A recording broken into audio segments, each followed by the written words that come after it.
also known as Jailbait. Woo! I'm 16. Oh, that's my dad.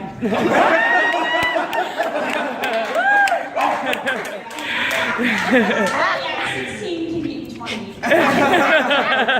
Anyways, I know a lot of you guys are like, why is there a kid on stage? If I wanted to hear a kid tell a joke, I'd go home and pay attention to my own child. And I get that, but I don't like to think of myself as a child.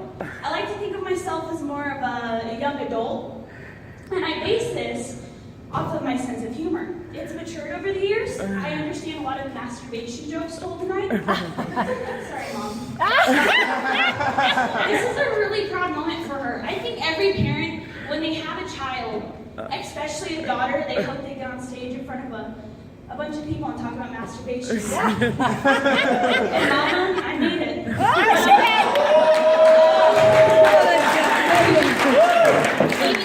I understand a lot of the jokes told tonight, I'm a really oblivious person. Like, I tend to do and say stuff that I don't really realize sounds inappropriate or is inappropriate, and I've been like that my whole life. And it started when I was about 4 or 5 years old. The earliest memory, I walked into my mom's room, which was my first mistake, because my mother's room is where innocence goes to die. And so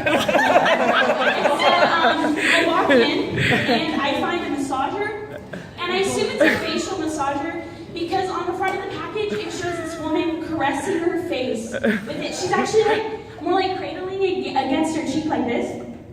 And so I assumed it was a facial massager, so I took it out of the packaging and I started massaging my face.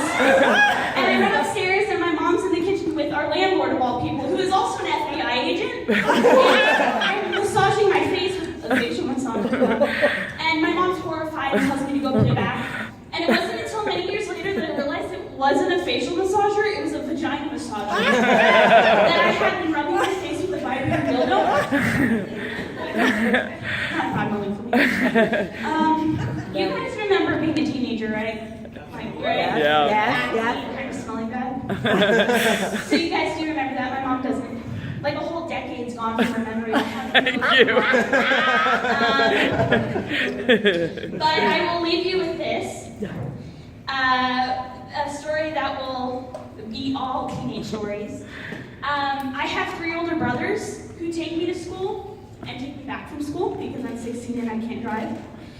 And they forget me at school a lot.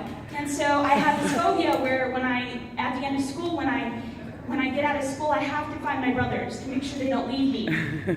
And one day, my brother Josh was just leaving the school. I saw him pulling out of the parking lot. So I start running across the parking lot towards the truck. And I'm yelling, and I'm flailing my arms, and I get in the truck, and I close the door behind me, and I'm wheezing. And he has this horrified expression on his face. And I'm like, what? And then I realized the 40 people I passed had the same horrified expression on their face. And so as I think about it, I'm like, what was their problem? Was it because I was running? I mean, I'd be horrified too. But it wasn't because of that. It was because I had been screaming at high volume, "Don't pull out! I'm coming!"